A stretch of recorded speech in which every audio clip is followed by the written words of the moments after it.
the coach, like, patted me on the back, like, nice job, Heilman, good job. And it's like the only time he ever said anything nice to me.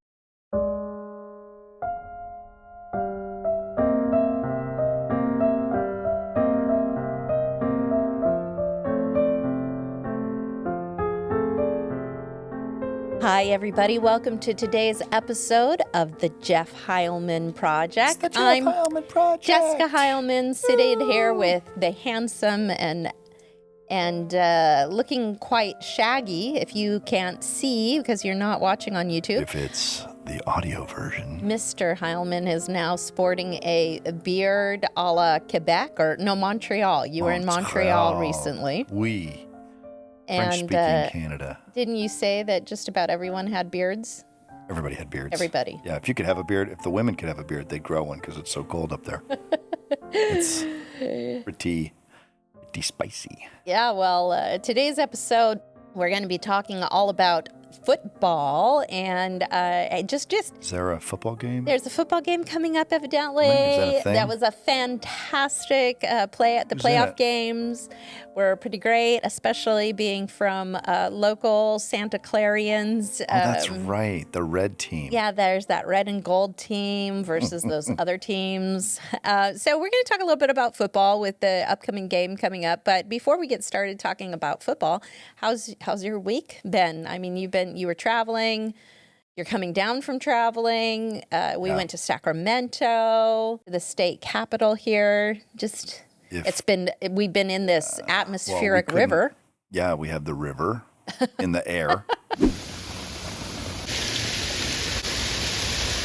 We've got Sacramento. We've got Montreal. We got Steve and the new Dick's new project that he's working on. So all our friends are doing well. So if we go back, the last episode that we cut, Andrew's a beast when it comes to knocking stuff out and posting reels and shorts and stuff. So hopefully there'll be no lack of service. But we did a couple of episodes before I went to Montreal so we could take a couple weeks off because I just wasn't going to be here. Yes, we were talking about the top 10 most expensive items of 2023 and 24, and the yacht was the big one. That's the right. gold-plated $5 billion gold-plated yacht. Gold-plated yacht that isn't even that big. Is that the bow? What is it? That's a $4 billion boat. Lemon, lime, lemon homer. What is this? But the Montreal trip, if the listeners have never been to the city of Montreal, Quebec, Canada, it is 375 years old. So that's kind of got me wonky here, but 2024, so would be 2049 plus 4. So in 2049, it'll be 400 years old. So 1649, it was founded as basically a fur trading capital because of the beaver pelts. Is there a port up? It's on a river. Pardon me, folks, but my geography for Canada is severely lacking. It's on the St. Clair River, which is pretty wide. And I don't know, my Canadian northeastern geography is not phenomenal, but I do think there is a path to the ocean, even though it's not port city. But the river's pretty big. It's wide. It's like at that point in the city, it almost looks like the Mississippi River. Oh. Half a mile, 3/4 of a mile wide, and 150, 200 feet deep, maybe, I'm guessing, maybe 60 feet deep, I don't know, but big enough that back in the day, you could have ships that could cross the ocean, could at least be afloat and not have to worry about anything if they were in the St. Clair River at that point in the river. Now, granted, I don't know where the river goes or how high up it goes or how far you got to go inland to make a right and go into that southwest to northeast angle to get to the city. But yeah, 1649, the Beaux-Arts architecture. It was literally like flying to Paris without the Eiffel Tower, but it was like flying to Paris without the 13-hour trip across the ocean in Greenland to get there. It was a 5-hour trip, no problem getting there. Direct flight out of San Francisco. I think it cost not even in $400. the international terminal, a domestic terminal. It's a domestic terminal, yeah, because going into Canada, they've got their own customs and immigration there. And then for Air Canada as the vendor we were on, we flew Air Canada, Air Canada has, and the Montreal airport for those folks entering the United States, there is customs entering the U.S. There's U.S. customs in the Montreal airport. So you just pick your bags up at baggage claim and get off at the domestic terminal. Go through immigration, show them your passport, and you're done. It's really, really easy. Hey, it's Andrew here. Though I'm the editor of this podcast, I'm now the new editor for my church's podcast, Ask Adam, where my pastor, Adam Burnell, and co-host, Jessica Heilman, my mom, discuss religion, history, and theology through questions from the church. It would mean a lot if you'd give it a listen if you're interested. The link is in the description. Enjoy the rest of the show.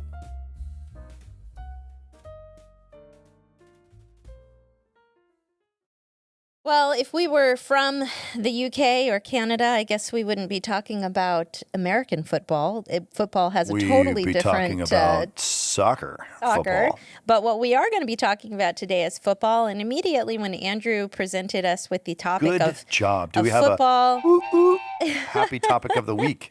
Andrew? He really wanted us to talk about like our experiences with football. Now, immediately when I think about football, I think about, Tony Dungy and Vince Lombardi and some of the parallels between sports and how many analogies and how much lessons that we, especially in corporate athletism, take away from football and playing football and the terminology of, winning and losing and the strategy behind football.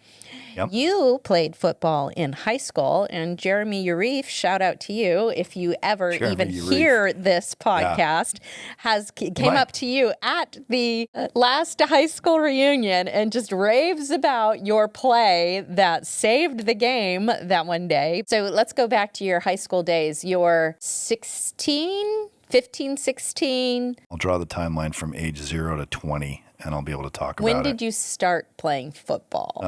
Well, I remember I showed you the picture, and I'll see if I can get the picture for the post. The first memory of football that I have was I got a football from my Uncle Mark in Albuquerque. I probably would have been 3.5 or 4 years old, and I got a football helmet, a Super Friends coloring book, and a football from my Uncle Mark. What team was the football helmet a team, or was it just colored? I think it was just a red helmet. Okay. Yeah. Actually, I had a little jersey. I had a little, I think I had a Washington State Cougars jersey when I was probably 2 years old. My parents, I really liked the color blue, and my brother really liked, I don't remember what Tim liked, but my mom would always buy me red. She bought me red everything, red shirts, red helmets, red jerseys, red sweatshirts. And I always liked blue better. But my brother always got the blue stuff. So if there was a car, if there was a red, and it was so that my mom could keep our stuff apart, right? Yeah, And I feel that. I totally get that. But I had a Washington State Cougars jersey when I was probably 2 or 3 years old. And then Albuquerque, I would have been 4. So for me, football was always on in the background. My grandfather watched football on this wood Zenith TV on the floor. Now, being from Texas, would he have been more of a college football watcher or It was Cowboys. Cowboys Yeah, football? we just watched Cowboys football. Yeah, that's what we grew. Well, we grew up. I grew up with football, NFL football, but I can remember mostly college football because I think more college games were being played. Yeah, plus your grandfather played college football for Baylor. Yeah, he did. So you and your daughter's the American Revolution and D1 football heritage. Hey, yeah. Yeah, I played with a Nerf football when the cars weren't driving. Tried to throw a Frisbee under a passerby. I mean, it's such a part of our culture, at least as Western Americans, like there was not a Thanksgiving when during halftime we didn't go out and throw the football. Oh, you start getting ready for it. And you go out and throw the football during halftime. It's summer break, and the only thing that you have to look forward to in school is getting ready to go back and play football for your high school flag football team. So if I look, let's say I started. It's kind of a squiggly line between age 0 and 4, but I would say that by age 4. I probably had a football and a helmet. When my parents split up and I ended up in daycare, it wasn't like traditional daycare with at a facility. It was just some gal in a house. Yeah, Kelly Gutierrez. At home daycare. First it was Cowan was the first gal that babysat us, and my dad would drop us off at her house. And then I don't know what happened, but we just had a new babysitter, and we dropped off on another house over on the other side of town. But Kelly Gutierrez, I think Kelly was actually her son. Her son's name was Kelly, and her name was something else, Marcy or Marcia or Maria. And we would play football. I played football every day for like 3 years with him. Nerf football in the streets, and you basically use the telephone poles or telephone poles. as you know, 2 telephone poles was the end zone, be the end zone. And of course, it's like one play. There's nobody to defend against, right? You're playing with 3 people. If you beat your guy, you're gonna get a touchdown. That's just how it works. And there's no extra points, so we just made them worth 7. Then we'd do more dramatic stuff, like we try to bounce it off our neighbor's car. We'd go in the opposing neighbor's yards and throw the ball to try to bounce it off the car to get it to hit the ground and try to do the diving catch. So. So that would have been from like age 6 until 14. So there's no like, you're not in Pop Warner or anything. No organized. It's just playing outside, and then you make the decision in middle school to try out for football. I played high school. I played high school tackle football on junior varsity in my first year in high school, and my friend Greg had any of us who are old enough to remember Joe Theismann, compound fracture where one helmet goes this way, the other helmet goes that way, and the leg. Yeah, I don't need that visual. Thank you very much. The femur bone, my buddy Greg's femur bone, broke in half and was outside the skin. A compound fracture. Joe Theismann, Monday Night Football fracture. Okay, see, you were 2 grades ahead of me, right? Yeah. And I remember, because all of us young girls had crushes on Greg. I remember when Greg came to school with that cast on. And it was like a body cast for 8 months to try to get that poor guy's leg back. So he changed to water polo. Yeah. But probably really helped. So you try out. I try out for that. I mean, all of the coaches, because of your height and your size, I'm sure they wanted you to play every sport. I know you did. Yeah, they did. You did track, right? And I'm assuming you did track in middle school, and you did basketball. In middle school. Well, middle school I played. Well, let's go to grade school. Golf. Grade school, we had competitive sports for 4th, 5th, and 6th graders of flag football, basketball, anything else. And then I think I picked up golf when I was like 11. I played golf and tennis at like 10 and 11. Oh, that's right. You played tennis. And then, but no soccer. You never got into the soccer sphere. I never liked soccer. Too much cardio or what? No, it's all they do is run. It was less like I said, too much cardio. It wasn't that I didn't like running. I mean, running's great. Oh, plus I did karate. Oh yeah, great. And then I did I raced mountain bikes, got my black belt in karate, played flag football, ran track and field, played golf, played tennis, and was on the basketball team, all in junior high. When did you have time for academics? Academics were not. That was not just challenging. wasn't challenging. No. Okay. When did I have time for academics? I did my homework in class. I didn't. In between naps. In between sleeping and going to the library for study hall. And you work. So I started working. I started working with the first lawn care business when I was like 7. Okay, this but is I didn't really start detailing cars until I was like a lot. 10 I mean, or 11. so let's Andrew, we're cracking a smile from Andrew, which is doing something. Without sidelining too much, what you're describing to me, talking about football here. What you're describing to me in all of your different activities depression. No, I would think that that's how somebody would be described with like ADD or ADHD today, and I think it's such we just called it ambitious when I was a kid. I think it's a little bit of a shame that there's been kind of this limited belief that you can only do one thing at a time, or just not try a whole bunch of things. And so, I mean, it sounds like you were just an active teenager, an active person trying to, staying out of trouble by doing a little bit of everything. It explains a lot about. By the time I got to about high school, I took all the AP stuff, right? I'm taking algebra and calculus and trig and physiology courses on pre-med, microbiology, as close as to microbiology as you can get, like a college course as close as you could get. I never took any art. I would have taken drawing. I would love to take some art classes. I'm really excited about doing that with Madeline coming up in the spring. I don't know. I was just a normal kid. I had divorced parents, which was weird. That was weird. Nobody Nobody had divorced parents when I was a kid. And then by the time I graduated from high school, everybody's parents were getting divorced. So I don't know, trendsetter. Well, let's talk about football because you were a quarterback and you threw the ball. I like to throw and catch. You the like ball. to throw and catch. The blocking. But yeah, you didn't like to let be. the other I guys remember you do the kind of saying blocking. that you weren't a very good football player just because you didn't like to be tackled and you didn't like Yeah, to be hurt. It kind of helped make me good because I wanted to run away from getting tackled. I don't want people to knock me over, which is better because quarterbacks, oh my God, the toughest guys on the field are the quarterbacks because the power to weight ratio, they don't have any weight. Yeah. They get hit on every play. They're not blockers. They're not designed to block. And they basically spend their entire life on the football field running away from people. Is it customary that the quarterbacks are the captains as well, or the leaders, or is that just kind They're of usually the team captains, but it doesn't necessarily mean they're the leader. okay? Jeremy Urife, as an example, was a leader, and he was not a quarterback. He was a big dude. He was just all around big, tall, wide, heavy, big boned, strong, fast. Okay, so go through the play. Let's hear this play. Tell me this play. It was a special teams play. Yeah. Okay. What is it?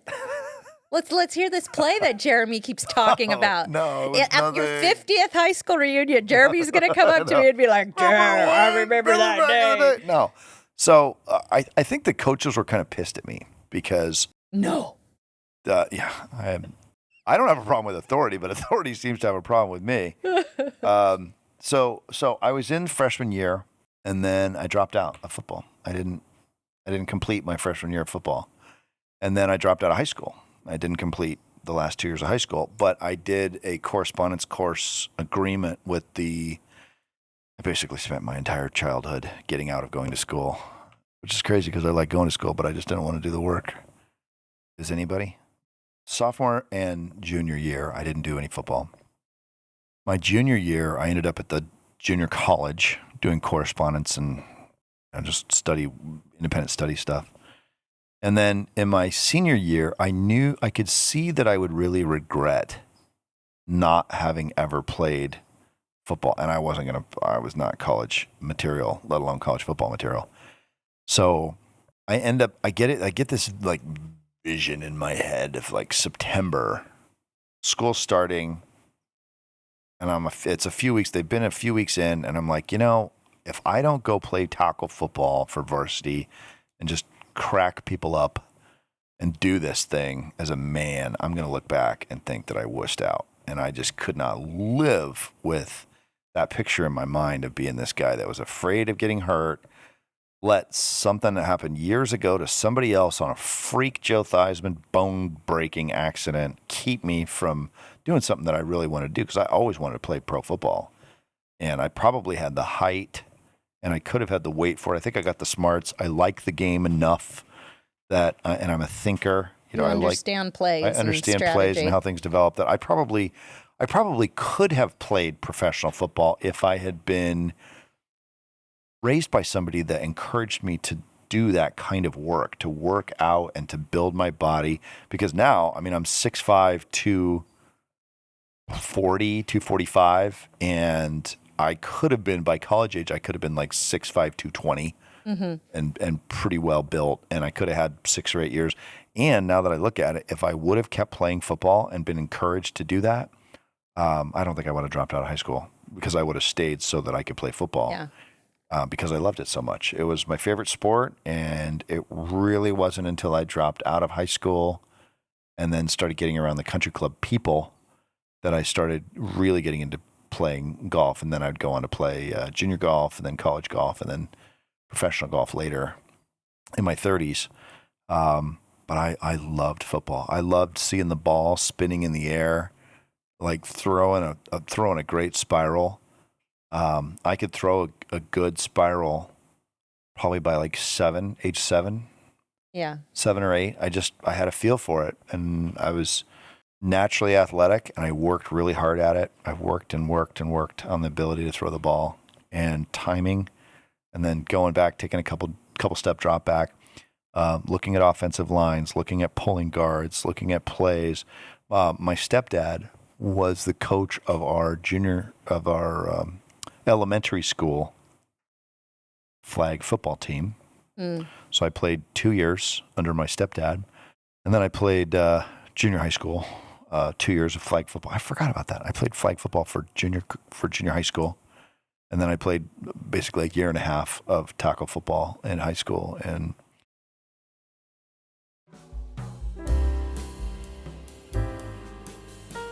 Hey everybody, this is Jessica. I'm so excited to offer to you this new service and this ability that you have to text in your questions, comments. Maybe you have some situations that you'd love for Jeff and Jessica to try to tackle along with you.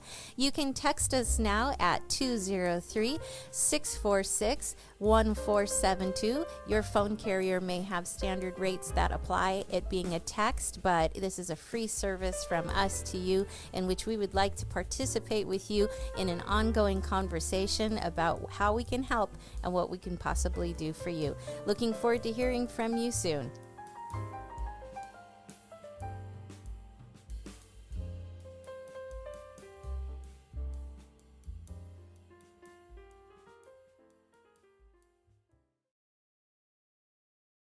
to me, it was when you're a divorced kid. And if there's divorced kids or divorced parents out there, I'm not here to beat up on anybody. I was just giving you my experience on it. But when you're a divorced kid and you don't live with just your mom or just your dad, but you're back and forth, you basically learn how to play the two houses against each other in order to get what you want. So I sucked up to my stepdad, and he loved football. And so that was one of the ancillary. That's your common denominator. That was our common denominator. And it really saved me because my brother just got destroyed by him in that whole situation, and I flourished. Yeah. Because, I broke toward the athletic side so I could identify with my stepdad, and he didn't. So to me, it was kind of a survival thing too, because as long as I liked football, then I'd be in good graces with this scary stepdad. It gave you something to talk about and to activity to do. Yeah. And I threw the ball better than he did, and I could catch really well. And then I grew up, and then I was bigger than him. So it was like... Okay, so going back, special teams is mad at you. You've come back. It's senior year. You missed... Or the coaches are upset. You've missed... This is politics on the football field. Right, so I didn't play my senior year. Oh, okay. I didn't play. I only played on special teams, which you could imagine is kind of the normal ass kicking that you'd get from a coach that's mad at you. Except a normal high school football team has like 45 guys. Yeah. Maybe more. Our maybe school 60. is a lot smaller than that. My high school graduating class produced a total of 19 football players for our varsity team. And as a result, everybody had to play offense and defense.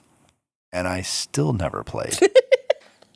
Yeah, they were mad at you. They were mad at me. Now I'm sitting here saying, yeah, I could have played pro football, but by the way, the coach wouldn't play me, and they had no other people to put in there. They'd rather put somebody that was going to die on a gurney out in the field than me.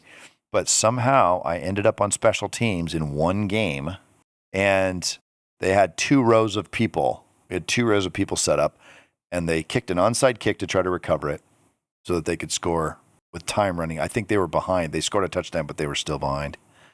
And the special teams kick was good.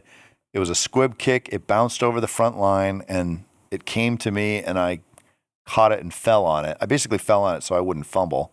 I figured this is my one play of my claim to fame. The last thing I want to do is go down, 50th high school reunion. Yeah, can you believe Jeff fumbled the football and we lost the game on special teams? That could not let my team down for the one play that I got to. I probably played, 100 plays over the 8 games or whatever it was that we were in. But I did that special teams play, and I executed good. I had good hands. I fell on the ball and kept the other team from scoring it. I don't even know. I remember it very well, but it didn't seem like anything special. Monumental. But the coach, patted me on the back, like, nice job, Heilman. Good job. And it was like the only time he ever said anything nice to me was all I did was fall down. Great job falling down. Great job falling down, Heilman. Good job. That's the title of your book. Great job falling down. Great job falling down, Heilman. Yeah, exactly. The one time my high school football coach, Norm Eliason, if you're listening out there, Norm, we're glad you're still with us. He was ancient. But I mean, what a just testament. That's a testament of you didn't have to run the distance in order to make an impact. Like you knowing that just falling on the ball or you keeping the other would try team. to make something positive out of this Pastor Jessica's horribly in the house. insignificant But seriously though, there's event in my high school football career. There's a time when falling down on the ball, just keeping the other team from being able to score, like that's enough. And that it's not just enough, it's memorable. It can be memorable to be able to do something like that. That's I mean, speaking of memorable and since this podcast is more or less, if you're listening, thank you. We love you and we're glad you're listening, but it's also chronologically archiving our stories for our children too.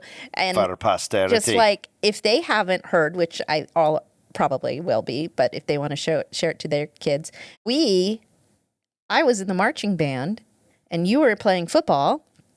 And we would have passed each other, you going off the field and me coming on the field. That's right. And we never saw each other. We never knew each other at the same time. We didn't know each other through high school. We never met. I wasn't at high school in my junior year when you would have come in as a freshman. Yeah. Even though we went to the same high school, I was at Dienza by then. Yeah, and my memories. But we knew all the same people, which was weird. Football in high school because we would never have been able to go to the game. Like we went to the games as the marching band, and we would come on the field during halftime, and then we would sit in the stands and play whenever a touchdown. But our team was not very good, so we didn't play very often. You didn't have to play a whole lot. We didn't have to play very often. But just being in a small school, small town. I mean, our band in the 70s and the height. You had a better band than we had football team. No, but in the height of the 70s because my mom also went there, they had a 200 person band. I think it was by the time 240 people. Yeah, I think by the time that Bob Gomez I was in school, because it was freshman through sophomore in the band, we were only 50. There weren't that many. Oh. But I do remember the most awesome part about being a part of the marching band was being a part of a community, being a part of a team, being a part of a team. You were a team. You're doing something. Having formations that we had to, he was very strict with the distance and the timing and the formations because we were doing field shows. Yeah. So if you've ever seen on college games and you see the drones and you see the marching band going off and fanning and making all of these things on the play, that's what we did. And it's got to look right. It's got to look right. And you got to play right. And it was very cool. But, bringing it back to that organized sport, organized band formation and having coaches and being mentored, it's just such a good, we are always pro. As homeschooling parents, we're pro athletic, pro community. Do something. If you homeschool your kids, but you get them involved in a sport or some sort of a extracurricular activity, it's just so beneficial to learn discipline, self-image, and community, peace of mind, and just that self-image, having a self-image that would be able to take the hits and yet be able to keep working, because as we always say, it's the work that draws people together. Yeah. And so as far as coaching goes and corporate athlete and the coaches, who would you say, because I know that you've talked about Tony Dungy and you've talked about in the past Vince Lombardi and stuff, but who would you say is the most inspirational or best coach? Oh, I think everybody my age had a man crush on Troy Aikman. I mean, he was starting quarterback for the Dallas Cowboys. I think he won 3 Super Bowls. They haven't even won a friggin' playoff game since then, except I think they may have won 1 or 2. He was playing for Jerry Jones had owned the team just a short time. Jimmy Johnson was coaching. You had Michael Irvin. You had Deion Sanders.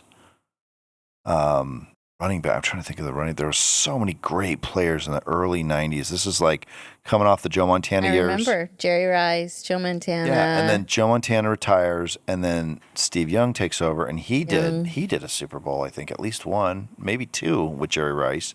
And then Troy Aikman took over, and it was Dallas, just crushing it. All of a sudden, Niners went from beating Dallas every time to just losing. And I was happy about that because my stepdad loved the 49ers, which is one of the reasons why, I'm not a Raiders fan, but I'm 49ers are good. They're our local team, but I'm a Cowboy fan. So Don't let my dad hear this, Andrew. Keep it What are you from gonna do? Grandpa. Yeah. Don't but, edit that out. It's. I think about because we grew up in an era.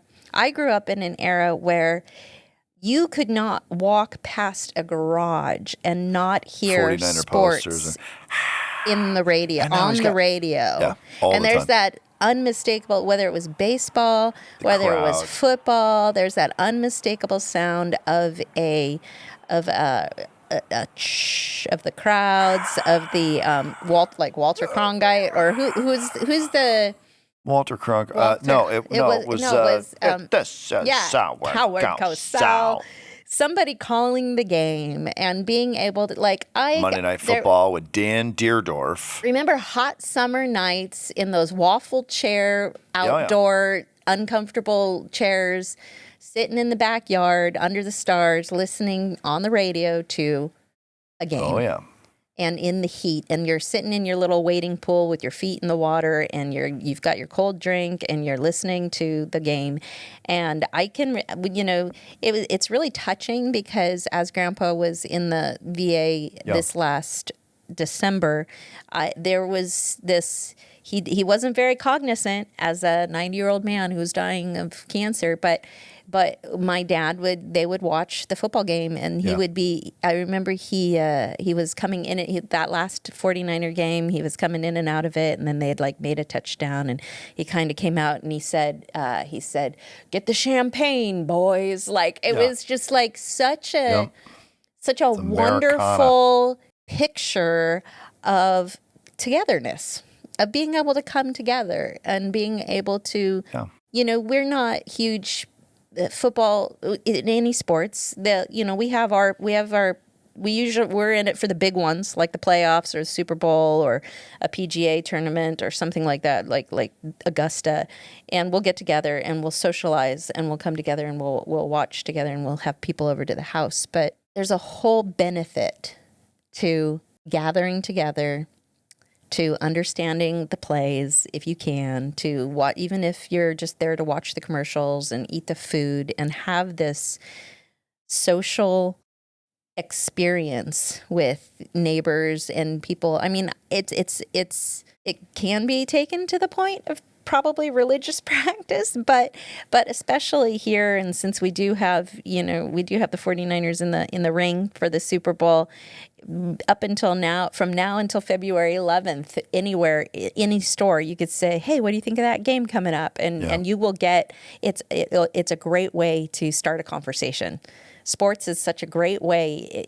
Anybody, hi guys, if you're watching via YouTube or if you're listening, and you're having struggles meeting new people, having some form of sport, or even just looking at the calendar to see what games, like if it's football season or if it's basketball season, and being able to strike up a conversation, meeting people. like at Starbucks or in line or something like that, just saying, "Hey, are you going to watch the game coming up, or what do you have a team for the Super Bowl?"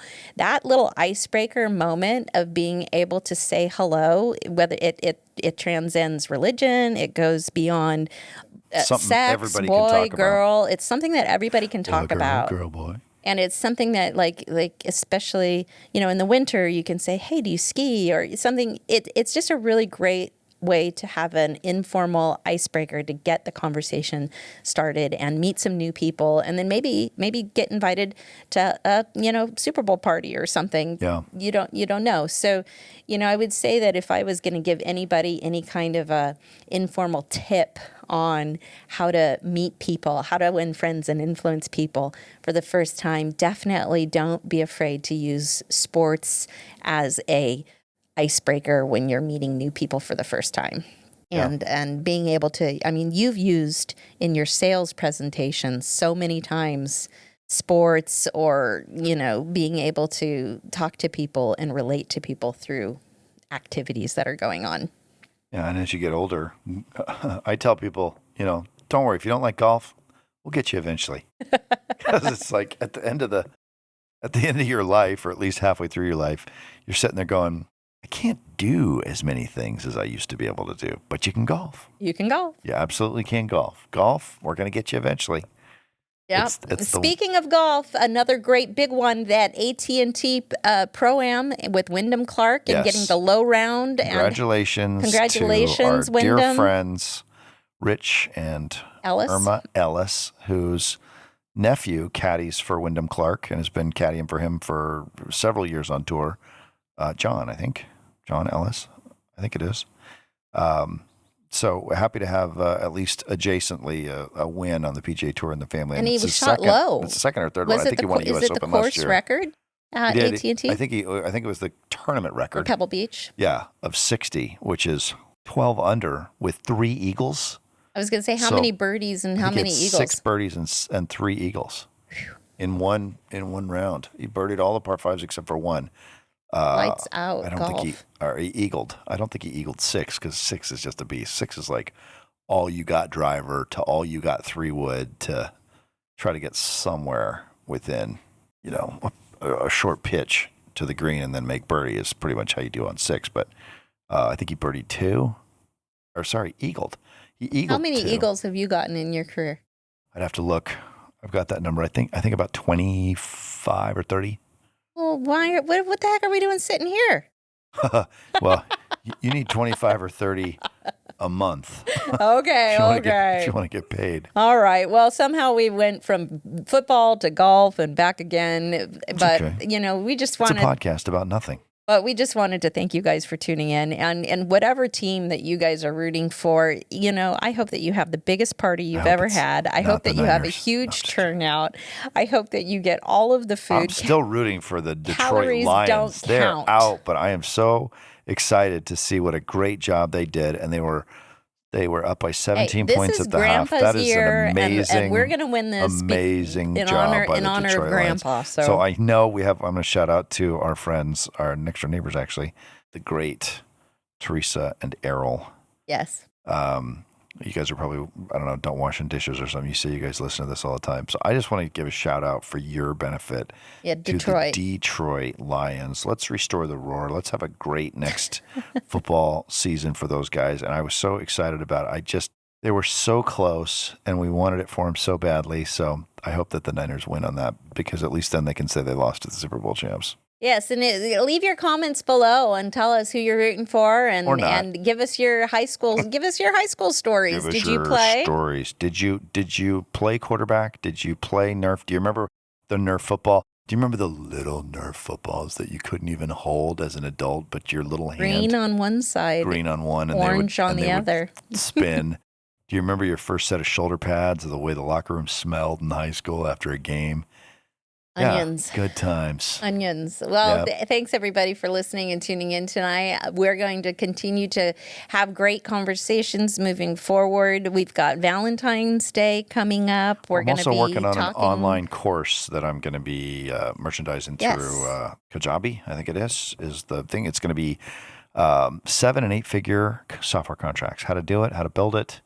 We're going to be all in on that and try to create some value for our listeners by putting a way, just the things that I've learned about enterprise software sales that basically took us from borderline homelessness to living in the top, 2% income bracket in the richest country in the history of the world, thanks to Silicon Valley and the innovation that's here. I don't really feel like it was very hard to do. It was just something that made sense to me. But there's a lot of people that are in software sales that have it as a career that if we can share some of the tough lessons that just took us a really long time to learn. Busting through those barriers. Yeah. We're gonna help you make money. We're gonna help you learn how money works and what to do with it and how it can bless really lots and lots of people. We've done different donations, but the main thing is that we have the ability to be generous on a regular basis because we've done well and we don't need to eat all the money that we make. And I want other people out there to realize that you can change your station in life if you learn how to think and do If you learn things in a some certain way. blocking and tackling. If you learn some blocking and All right. Well, The more blocking about and that tackling later in ourselves, yeah. upcoming episodes. Thanks Yep. so much for tuning in.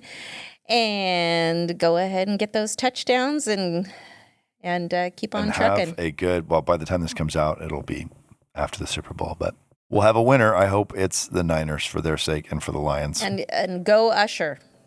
Ushers at the half. That's Yep. right. Yep, that'll be fun. So That's right. no wardrobe malfunctions for Usher, okay? We're too old for that. No, too old for that. Have Thanks, a great everybody. rest of your night, guys, and talk to you next episode. See ya. Bye-bye.